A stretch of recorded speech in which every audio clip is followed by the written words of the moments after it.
Hello, everyone. Thank you for joining us for the Whole Health series. I'm Whitney Ortiz with Whole Health Self-Care.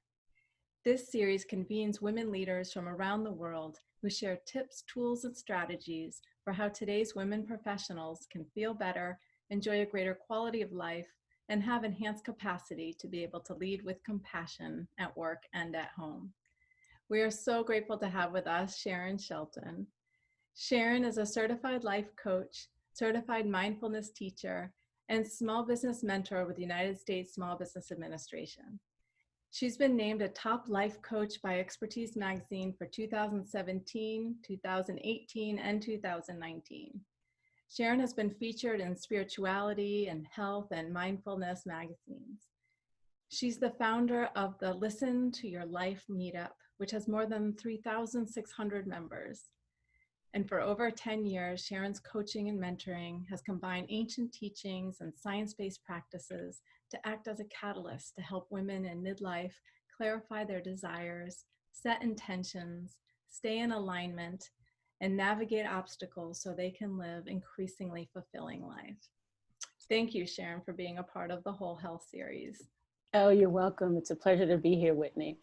I love listening to that because it reminds me I have the best job ever. So Yes, indeed. Yeah. And as you focus specifically on supporting women who are experiencing midlife transitions, how do you work with the mindset so that they can really thrive in this period of life and beyond? Yeah. And so I've been coaching for over 10 years, and I didn't start out specifically focused on women in midlife, but those are the women who were coming to me for support. And it made complete sense because there are several transitions that women in midlife are typically going through, whether it's empty nesting, whether it's a career shift, whether it's a health challenge, whether it's caring for aging parents, whether it's self-image, body image, all those things. And, over time, I began to curate the teachings and practices and tools that seem to be transformational for these women, where when applied, they actually led to consistent, sustainable shifts and changes. And I've used these, and just to set the context, I'm defining midlife as late 30s to late 60s. And the boundaries are fluid. I've spoken to many who were late 20s and early 30s who consider themselves midlife just because of their outlook on life. So that's kind of the time period I'm defining midlife as. And so, I've been through a lot of these transitions myself. I've been sober for over 23 years, and I've adopted a vegan lifestyle. I've lost weight. I became a coach. I started a business. I got married. So what I find is that when we reach midlife, we've accumulated all of this wisdom, and we've accumulated typically a certain level of skill, and so it's the perfect opportunity to begin to mine that wisdom and to begin to live more deliberately in this phase, right? Because oftentimes we may have more space. We're not as concerned as we were when we were younger, necessarily about climbing the corporate ladder or caring for young kids. So oftentimes we have the space, the emotional space oftentimes to begin to think about these things, to be more deliberate about what do I want my life to look like. And what I found is that the seed of power for that transition was in mindset, was in how we thought about our current reality, the stories we tell ourselves about what's actually happening in our lives, right? Not so much about the circumstances, but what we've told ourselves about the circumstances, what we've made them mean about ourselves, about others, and then and the actions we've taken from those stories, right? Because, as one of my coaches who I love very much, her name is Brooke Castillo, and she uses this model called, roughly, it's kind of thoughts lead to emotions, lead to behaviors. right? So we often don't have control over the circumstances in our lives, you know, our age, our health status, but we do have control over our thoughts about that circumstance. And those thoughts are what are determining our emotions, and our emotions are driving our behaviors. So it's very important to focus our energy and attention on where we have leverage, right? And where we have leverage is in the mindset, in the stories that we're giving our attention to. And, you know, I'm not saying that we can control our thoughts. You know, when I started meditating over 15 years ago, the first meditation teacher I had, the interpretation I had around meditation at that time was that I needed to control my thoughts. And that really just gave me a headache. Mm-hmm. What I've learned since is that meditation and mindfulness is really about paying attention on purpose to what's happening in our lives at any given moment. And with that practice, we can notice those choice points where we can say, okay, I'm actually giving my attention to narratives that are not serving me, right? That are just old tapes that maybe are not even mine. They may be my mother's, they may be my grandmother's tapes, and I haven't stopped to question them. Or, you know, if we're noticing the thought patterns, we can say and make a conscious choice to say, you know what, I'm going to pivot. I'm going to pivot away from these thought patterns gently, and I'm going to pivot to thought patterns that are more empowering, maybe even more true. Mm-hmm. And then you start to feel better, and then you start to take action out of that feeling better. So again, it's questioning the narratives that we tell ourselves about our lives, because that's going to determine the action that we take, mm-hmm. the truth that we tell ourselves. Yes, being very self-aware and really looking at where are we giving our power to.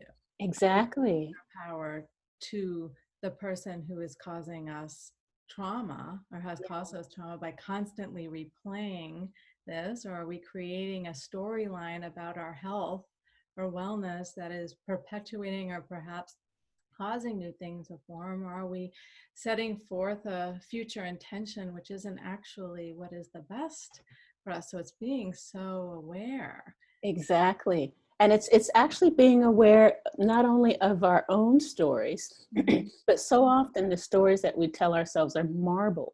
They're marbled with the society stories, with the culture's stories, with our familial stories. And so again, cultivating that sense of awareness supports this ability to be more deliberate. And even and then you can begin to say, okay, who do I want to be? How do I want to show up? This is the life that I've lived for the last 40 years or so. Here's what I've learned about myself, about life. What part of these stories, what stories serve me? What stories don't serve me any longer? And what stories do I want to begin to cultivate? You know, I see that happening a lot with everything going on right now with COVID and a lot of the racial unrest. People are really asking, are the stories I'm telling myself, about other people, about the world, are they serving me? Or am I just so used to telling myself those stories, even though they make me miserable and they don't serve anyone else? It's just hard to begin to I just think that's just truth. I just think that's the way it is. But when you realize that truth is a capital T in a lot of cases, then you can begin to have more agency in your life and say, you know what? I want to be more compassionate. I want to be more creative. I want to have more space in my life. I want to feel confident and good in my body. I want a relationship that feels reciprocal and loving and exciting. And I want to spend more time with my family. And I want to show up less judgmental. And then we can begin to say, oh, okay, so what mindset supports that and what mindset doesn't? And oftentimes for a lot of us, we'll begin to see there's a lot of narratives that we've accumulated over time that don't support that narrative. But then we wonder, why don't we feel the way we want to feel in our lives? Why don't our relationships feel a certain way? Why don't our jobs feel a certain way? It's because we haven't questioned the stories that we're telling ourselves and checking in, right? And then making a deliberate choice from a different mindset. And then what that does is it doesn't mean the outside circumstance doesn't have to change at all for you to feel better about it. And that's power, because then the circumstance doesn't have the power any longer to determine how I feel. And from that space, you can literally do anything. You become more courageous, you become more confident, because there's no situation that you can't manage your mind around. Right. And it takes practice, It's not an intellectual understanding. It's kind of a constant leaning in to the discomfort. You know, and recognizing that everybody brings with him or her or they their own stories. Yeah. And how they show up in the world is based on the stories they're telling themselves. Exactly. They're putting to the circumstances that have been in their lives. Yeah. And thus, when we interact as humans, we're all bringing into this a mix. Yeah. And thus it is the self-compassion for our own experiences and circumstances, as well as the compassion towards others who may show up in a threatening way to us or in a negative way to us, or who bring to us something that is bringing resistance to our capacity to be able to achieve something we want to. Yeah. And so how do you manage through that? How do you accompany your clients in this grapple that many women have at this midlife stage? You know, a lot of it is around, to be honest, working with discomfort. And, you know, my reminder is always that if this ideal life, or if this way you want to feel, were not out of your comfort zone, you'd have it already. You'd be experiencing it already. So it's important to understand the utility of discomfort. That discomfort doesn't mean anything's gone wrong. It just means you're stretching and growing. And if your why is strong enough, compelling enough, grounded in what you deeply desire enough, then it makes the discomfort purposeful, right? So, you know, what I do as a coach is I essentially try and walk them through.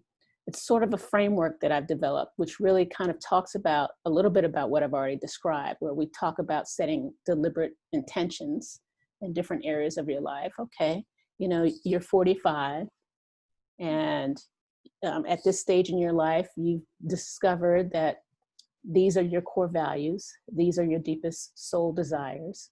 And so what intentions for your life can help you manifest those soul desires? Right? So if a soul desire is to feel vital as you age, or to feel strong and confident, what intention would support that? Well, maybe it's an intention to stay healthy, to be healthy. Maybe it's an intention to set a goal to maybe lose some weight. Maybe it's an intention to pick up a yoga practice. Maybe it's an intention to change the way that you're working, your work hours, or something. Like, what would the intention be to support that? So we have clear intentions in different areas of your life. So you'd be surprised, when I do that work with my clients, it's not always easy for them to get to, because again, there's this marbling of, but I'm a mother and I'm thinking about what's best for my kid, or I'm a C-level and I got to think what's best for the company, or I'm a daughter and I need to try and think about what's best for mom and dad. So it's a beautiful process, actually, to support women in peeling that back and say, no, what do you want, Whitney? What do you want your life to feel like for these next, whatever, 50 years or something like that? And then we can talk about, okay, what's in alignment with that? So you have intentions. So how do we get your life in alignment with those intentions? And then alignment takes two paths. There's the inner alignment, which is the mindset piece that we started to talk about. So if that's my intention, what thought patterns do I attend to? Do I give my time and attention to? Do I nurse and cultivate? And what thought patterns don't? So if I have a thought pattern that continuously tells me that I'll never feel healthy, or it's too hard, or I'm just not that kind of woman who is fit, or I'll never, whatever those stories are, then oftentimes we're making a choice to continue to nurse those stories, because we always have. And then my invitation is to just notice it with gentle compassion and say, I'm going to make a deliberate pivot, and think about that ahead of time. So that's kind of the inner alignment. How do we get our mindset in alignment with our intention? And then there's the outer alignment piece, which is, what are you doing every day? Right? What actions are you taking that support that intention that's built on your soul desires? And you know, I work with a lot of high performing women, and oftentimes they set really audacious goals because they're used to setting and achieving really audacious goals. They've accomplished a lot in their careers. They're the first this or the first that. And so my invitation is to really to break it down very small. Small actions taken consistently will get you there. So break down whatever you're doing on a daily basis, little tiny actions. Maybe it's 5 asanas that you do on one day or something like that, consistently. And you build on it, you build on that, and you build momentum, because what that's doing is you're essentially voting for that identity, the identity of someone who takes care of their body, who values vitality, who's living into that intention. You're assuming that identity, as opposed to the identity that you may have had previously, that maybe, I'm just not someone who works out. I'm just not someone who does yoga. It's just not for me. I'm not flexible. You with these small actions, you're actually voting for the identity of someone who does. So then you begin to build momentum, you build little momentum. It's kind of like compound interest. You build momentum, and all of a sudden that identity gets stronger. And because that identity is stronger, you just begin to more naturally do the things that someone who takes care of their body does. So it doesn't become something that you have to do. It just becomes what you are. But that starts bit by bit. And then the last piece, so it's intention, then it's the alignment with that intention. And then the last piece is the mindfulness piece. And I think that's most important. They're equally important maybe, but I'm a fan of mindfulness because I described it to one of my clients this way. I said, most of us have like rented the best movie on Netflix, which is our life. And I'm looking outside and it's beautiful. The leaves are blowing. I'm healthy. My dog is snoring in the other room. I hope you can't hear him. But I'm breathing. I'm here with you, right? But we're watching this great movie. We've rented this great movie, and we're sitting there on our phones while the movie's playing. Right. And we're on our phones, stressed out about who said what. And that's how we actually approach our lives, many of us, because we're not mindful. We're not paying attention. So mindful has this dual effect of, aside from all the science-backed benefits of, you know, reducing stress and building resilience and all the things, it has this dual effect of helping you to notice those choice points that I talked about before, right? But it also helps you to be present to your life, because that's the point anyway, especially in midlife, because I think we become more aware of the impermanence of life. Whereas when in our 20s, we thought we'd live forever, it didn't really matter. But now it's like, oh, okay, I need to be a little bit more intentional about how I spend my time. So mindfulness actually, you know, we can't get time back, but mindfulness actually helps us to get moments back. And I think that's extraordinary, that we can leverage a practice that helps us to recapture some of the moments of our lives. So I support my clients with practices that help to build up those muscles, you know, build up the muscles of alignment, build up the muscles of mindfulness. And then again, it's all wrapped in this: you're going to be uncomfortable. If I'm not making you uncomfortable, I'm really probably not doing my job. Right. Because you really have to be thinking deeply and connecting with Yes. yourself. And these are all practices that women can do without having to pay a dime. It is being exactly there with yes, and really just honoring where they are in their lives, the possibilities ahead. And with the guidance of wonderful leaders like yourself, they're not alone. And I think that is Absolutely. such a key message and storyline for Yeah. many women at this point in life. Yeah. And I want to emphasize that too, Whitney, because many of the women I talk to, one of the things that they feel that they're lacking in their lives is genuine community. And Mm-hmm. that's one of the things that I emphasize that's necessary Yeah. if you're going to live a more deliberate kind of aligned Mm-hmm. life, fulfilling life, a life that's thriving, is that you have to have community. Because life, it's hard being human. Right. And community, I think, which is why I've spent a lot of time building community, why community is so important to me, is because it's a container that can hold us when we feel shaky. Yeah. And I think um, one of the comments I get most often in the communities is that I thought it was just me, Right. or everybody else seemed to be doing okay. So I thought maybe it was just me. And it just fed this lack of self-compassion. It fed all these narratives and these stories that I was talking about before. And who wants to take action from that space? And then so it becomes this vicious cycle. So, that's why like the things that you're doing, I think are so, so critical for us to be able to be with each other and support each other. Um, And authentically, and share with the yeah, world out there that this is yeah, the time for women to rise, and people are looking for the kind of wisdom that each one of the one who are listening, yeah, watching, can carry forward and share with the next generations to come. And this is the yeah. kind of teaching that needs to be in the mainstream school systems. I mean, we could talk for days Oh, and that's a days whole nother conversation, Whitney. But Yes. thank you, Sharon, for your Oh, time. my And how pleasure. can people connect with you?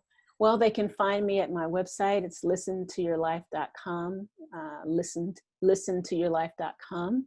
You can also reach me by email, and that's Sharon@SharonShelton.com. I do offer free audios and free video recordings on a number of different topics related to well-being, and you can find that at listentoyourlifeschool.com. Excellent. And thank you for the free gift that you've given our listeners here. Oh, it's my pleasure. My pleasure. It's Uh, been fantastic. I enjoyed our time together, Whitney. Oh, so did I. Thank you. And I look forward to many of the listeners out there connecting with you, and I will be as well. So I appreciate you very much. Thank you. Thank you all.